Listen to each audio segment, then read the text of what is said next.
I've filed for divorce and I'll be taking the house and car as part of the asset division. It's going to be tough for you.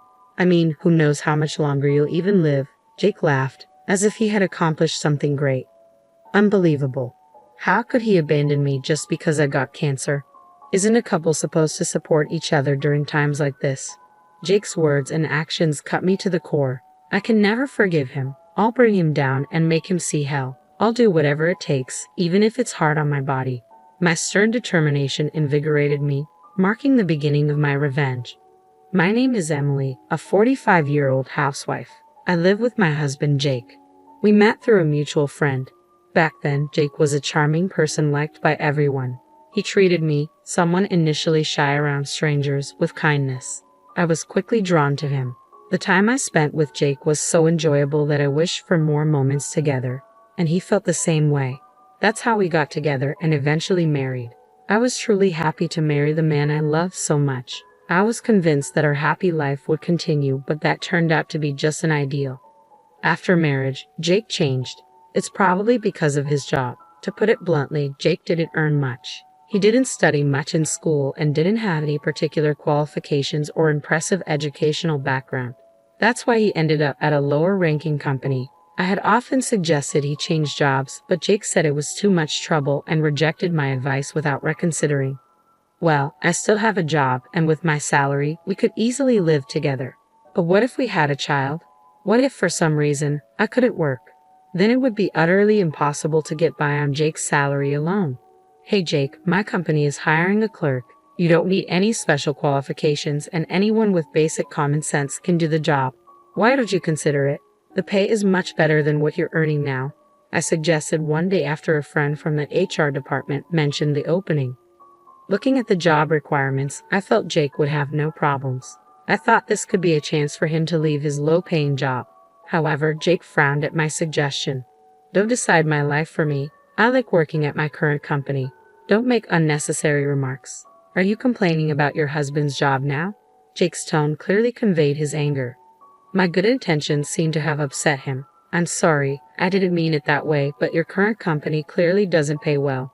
My company offers good benefits, and I thought you could work there with peace of mind." I never intended to upset Jake. I was only trying to help him. I didn't understand what was wrong with my suggestion, but when I tried to explain, Jake became even angrier. "Don't meddle just because you're my wife. I have my way of doing things. Stay out of it." Saying that, Jake went to his room. "Stay out of it. I am Jake's wife and part of the family, yet being treated like an outsider hurt deeply." By then, our relationship had already begun to crumble, and once it breaks, it can never be put back together. Not only towards me, but Jake also began to act cold towards my family. One day, my mother, Sarah, visited our home. I often got busy with work and couldn't manage household chores, so my mother would worry about me and regularly come over to help with cleaning or preparing meals. As a gesture of gratitude, I'd invite her for dinner often, and sometimes she'd stay the night as it got late. Initially, I believed Jake was thankful for her help, but his attitude changed. When he saw her after coming home from work, he would sigh heavily and say, "Is she here again? Could you not always be at someone else's house? I can't relax with outsiders around." Both my mother and I were stunned by his harsh words.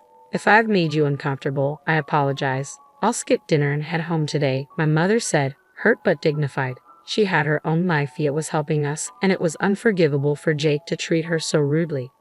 "Jake, how can you be so rude to my mom? She's here to help us. Apologize to her right now." I glared at Jake, furious and heartbroken. My mother had done so much for us. How could he act this way towards her?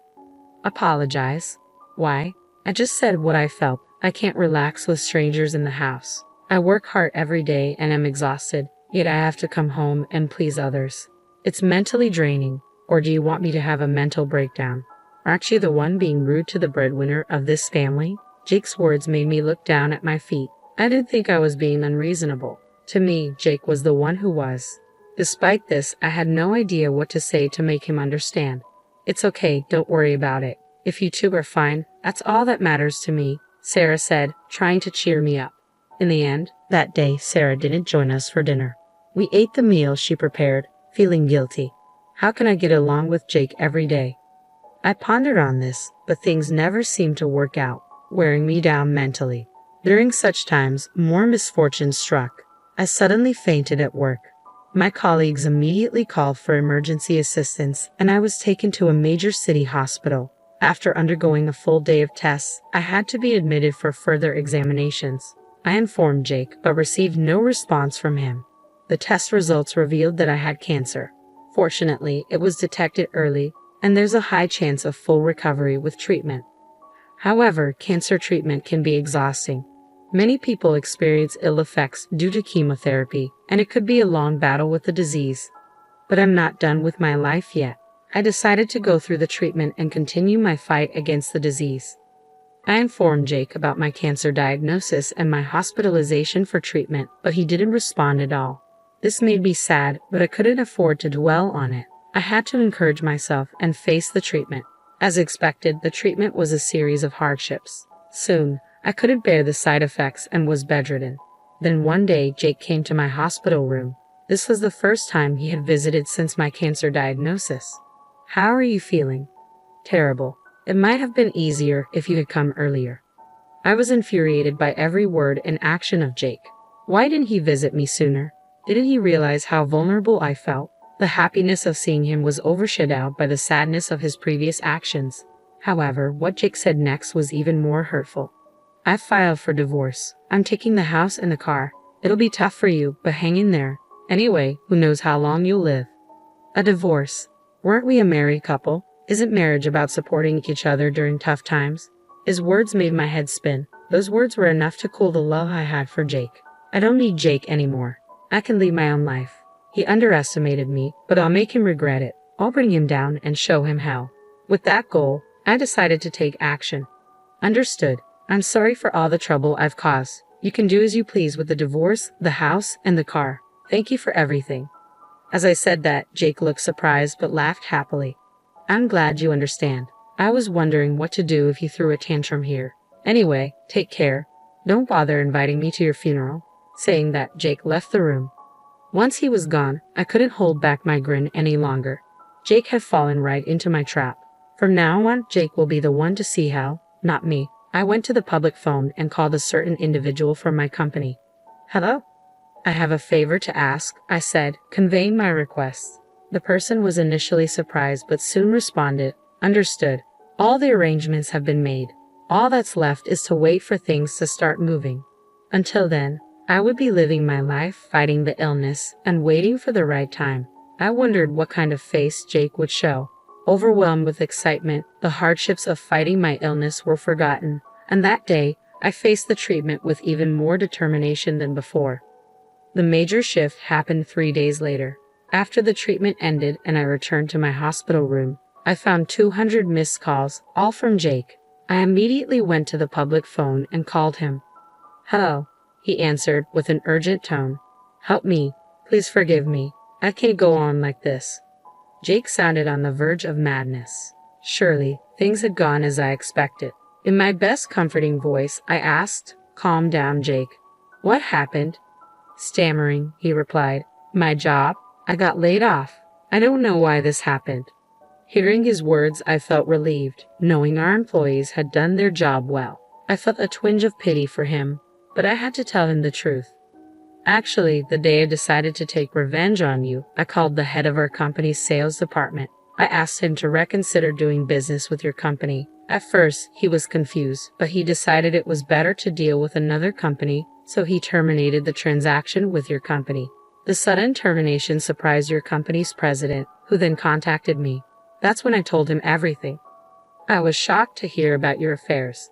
It seems you were involved with a younger colleague at your company. Rumors have been flying around that you've been having an affair. What's the truth?" "What? That's a lie. There's no way I could do something like that. Stop making fun of me." Jake argued back, thinking I was lying. "Certainly, for an average employee, such a thing would be impossible. But I'm in a special position, Jake. You never really cared about me. I'm the CEO of our company." Jake stammered over the phone. "No way, it's not a lie. Why do you think we were able to manage even with your low salary?" "Because I have an annual salary of $113,000. If I were just a regular employee, it wouldn't have worked out, especially with your spending habits." Jake had significant spending habits. Giving him a monthly allowance of $1,000, $300, he would use it up quickly and demand more within a week. Clearly, his allowance exceeded his earnings. If I were an ordinary person, I would have decided that living with someone like Jake was impossible and would have discarded him and moved on to a happier life. But for me, with a yearly salary of $113,000, $1,300 a month was just pocket change. That's why I gave Jake $1,300 or even more as an allowance every month. Speaking of which, yesterday was payday, wasn't it? I used to give you an allowance every payday, but I can't do that anymore. So, you'll have to manage with your salary. After all, we're divorced. I won't be giving him the $1,300 monthly allowance from now on. He'll have to satisfy his desires with his own salary. Oh, and about the house loan, it's $2,000 a month. Make sure to pay it on time. If you're late, you'll be evicted immediately. Although it's an amount I can easily pay, Jake doesn't even earn $2,000 a month. I wonder if he can manage it. I didn't care either way. I could tell that Jake's voice was trembling because of what I just told him. Every time I informed him of a new fact, he would mutter things like, "That can't be," or "That's a lie." But unfortunately for him, I wasn't lying at all. Everything I had done was for the sake of continuing a happy life with Jake, yet he betrayed those feelings. He pursued only his own happiness, relying solely on me, never offering a hand when I was in need, and even pushing away the hand I extended. It's only natural that some form of divine punishment awaits Jake for his actions. It's a lie. Please tell me it's a lie. How am I supposed to cope with this? I've been laid off from the company. How am I supposed to earn money? I can't even pay this month's rent. Jake's voice was filled with despair. He probably won't be able to overcome the obstacles in front of him. If I were in Jake's shoes, I might lose all hope for the future. It's sad, but all of this is a result of Jake's own actions. If he hadn't taken me for granted, if he had shown even the bare minimum of respect towards me, this future would not have arrived. You could say he brought this upon himself. This is all a result of your actions. If you had treated me and my family with care, it wouldn't have come to this. It's your own doing. At my words, Jake didn't react. Perhaps he was so worn out that he couldn't say anything. Imagining him in that state, I felt a sense of grim satisfaction. I couldn't help but smirk. Is that all you had to say? If so, I'll hang up now. Wait, can we start over? I know it's convenient for me to say this now, but I've realized that I can't live without you. Jake pleaded. Start over? That will never happen. No matter what, I would never consider being with you as a couple again. After all, you've betrayed my feelings multiple times and then abandoned me. How can you expect me to believe in the possibility of us being together again? While I was lost for words at his audacity, Jake continued speaking. I apologize for all the terrible things I did. I'm sorry for not visiting you even when you had cancer. From now on, I'll visit you every day, and when you recover, maybe we can go on a trip. I want to make an effort to make you happy. The effort to make me happy. Those words sounded familiar. Jake used those words when he proposed. I want to make an effort to make you happy. Please marry me. I remembered agreeing instantly, thinking those words were beautiful. I was so naive back then. I was only considering the happiness in front of me and didn't understand the struggles that lay ahead.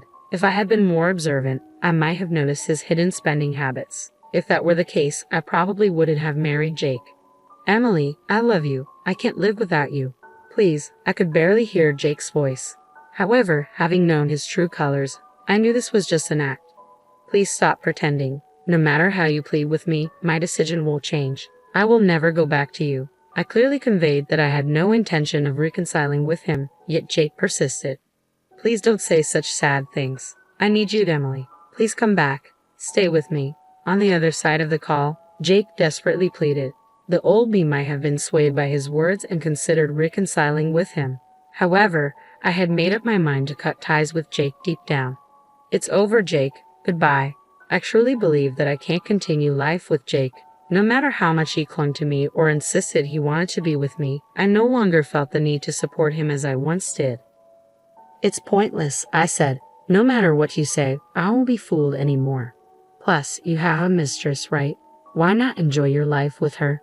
Indeed, Jake had someone else. I heard this from the president of Jake's company, so it was probably true. Even though he had someone else, the idea that he couldn't be without me was contradictory. I'm sure that while Jake said he couldn't be without me, he was probably saying the same thing to the other woman. Jake is that kind of man. He'd throw away his pride and suck up to someone stronger than him to secure a place for himself, all to protect himself. Sorry, but no matter what you say, there's no going back. Take care of your affairs from now on. Don't contact me. If something comes up, contact my lawyer. Take care. As I said this, Jake shouted once more, "Wait, please reconsider. I can't go on without you, Emily. Please don't abandon me. I have no one else to rely on." Jake's words were probably heartfelt. If I hung up the phone now and blocked his number, he'd be left with no one to rely on, forced to fend for himself.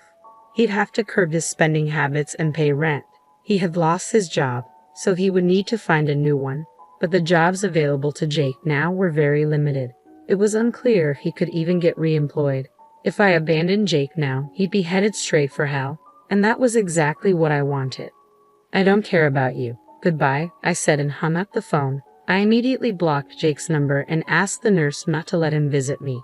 It now became difficult for Jake to contact me. I had done so much for Jake for so long. Finally, I was free from his grasp. Later, according to my lawyer, Jake kept trying to meet me, but since I told my lawyer I didn't want to see him, my whereabouts were kept secret. On my lawyer's advice, I decided to file a lawsuit against Jake regarding his affair. Initially, I didn't intend to, but it was better to get what I could. Of course, I knew neither Jake nor his mistress had the means to pay for the compensation. In fact, Jake had debts from unspeakable places. Now, Jake is working unspeakable jobs to pay back those debts, which have swelled with interest. As for the other woman, she ran away to avoid paying compensation. However, her parents were furious when they found out, and now she's working like a slave at home. As for me, after a long battle with illness, I am now cancer-free. To everyone's surprise, I recovered quickly and am now back at work. I personally thank the head of the sales department who helped me. Since then, I've received several marriage proposals upon hearing I'm single, but having been hurt in marriage before, I want to stay single for a while.